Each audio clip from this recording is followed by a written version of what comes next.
Shortening the history of human nutrition. I would like to tell you how the human diet has evolved. The development is actually 5 stages, which are 5 revolutions, each of which is characterized by a significant change in our diet and the ways of gaining food. So do not forget to subscribe this channel and comment to this special one. We are starting right away.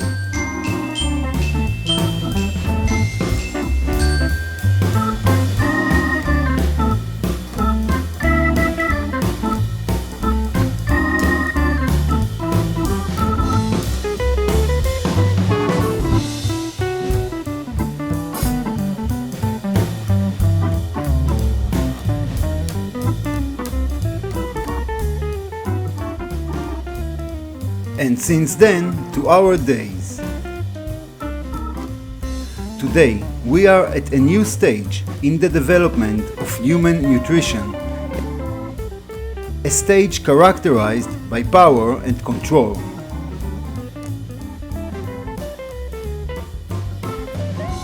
For nowadays, the majority of the population consumes processed food and depends on the food corporations that provide it.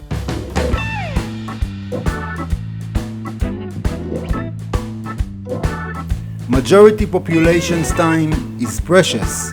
The majority population is always too busy racing for a better life at best or for survival on a daily basis in the least good case.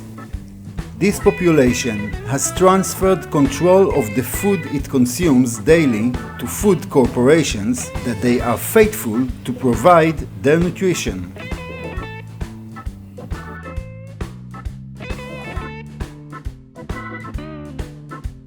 This diet is marketed to the consumer while highlighting new values that food is supposed to impart to those who eat it. Values that are product of the feverish imagination of advertisers and graphic artists, which envelop the food products in a dazzling aura which forgets from the consumer the fact that in those very moments he feeds his body with ingredients that actually not nourish him at all and even harmful to him.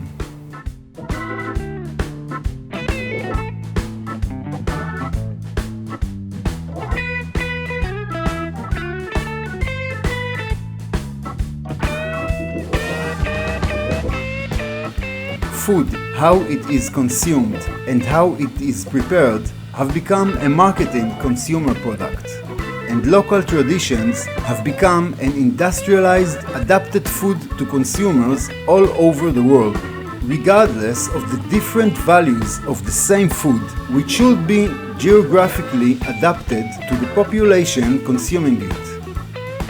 This is especially true with regard to food produced in huge quantities and marketed worldwide by food corporations. Supermarkets need their thing to look the same way completely, have everything the same size, the same color. This one is like eating cotton.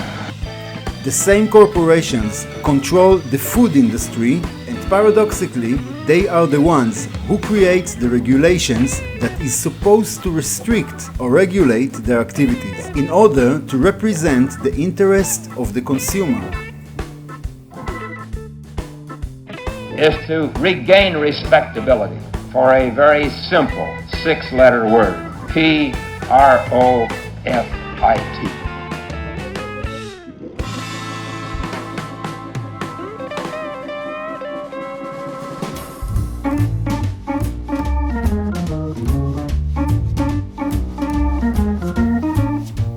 The interest of the consumer in most cases is his health, since the consumer gives his trust and puts the same food into his body.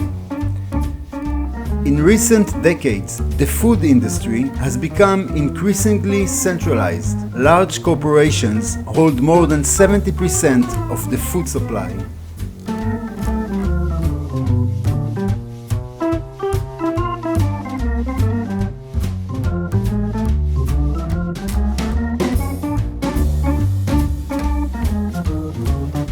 effect of the concentration, intensity and control over regulation is expressed in acceleration of the process of losing local traditions and disconnecting nutrition and food from its sources. We eat more and more food that is similar to what other people around the world eat, in a way that is detached from what has developed in our region over thousands of years in terms of crops and food processing traditions. Nutritionally, the stage is characterized by the use of substances that are in fact not food at all.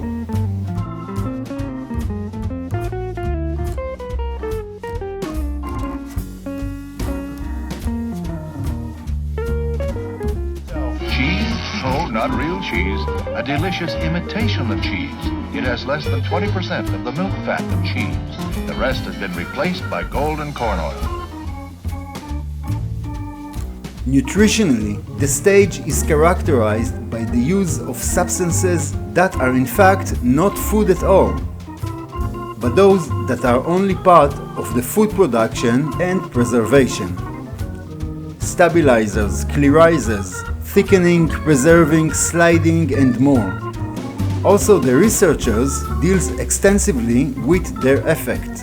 It is clear that substances have a decisive effect on the health of our digestive system. Also, the researchers deals extensively with their effect. It is clear that substances have a decisive effect on the health of our digestive system. But the effect we will experience from them in the long run are still unclear.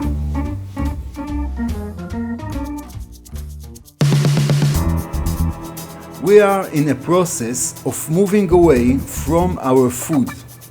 When we were gathering hunters, we hunted and gathered the food and immediately ate it. We knew exactly where the food came from and what it went through on its way to us.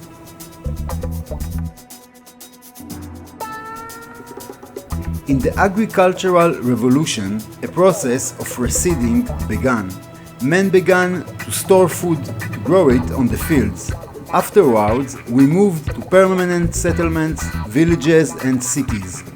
And today, we are in a situation where the majority of the people are absolute no idea where their food came from and what it went through along the way. It seems that as we move away from our food production process, we also endanger our physical and mental health, both our environment and our community. A trend currently being led by the World Food Organization and other organizations is the strengthening of nutritional sovereignty. This sovereignty exists when people have access to food that is adapted to their body and culture. For it is worth thinking more about the food we eat, where did he came from and where is he going. And that is the reason I remind you again to subscribe this channel and get the best foodie videos to your main screen. Thanks for watching, see you on the next.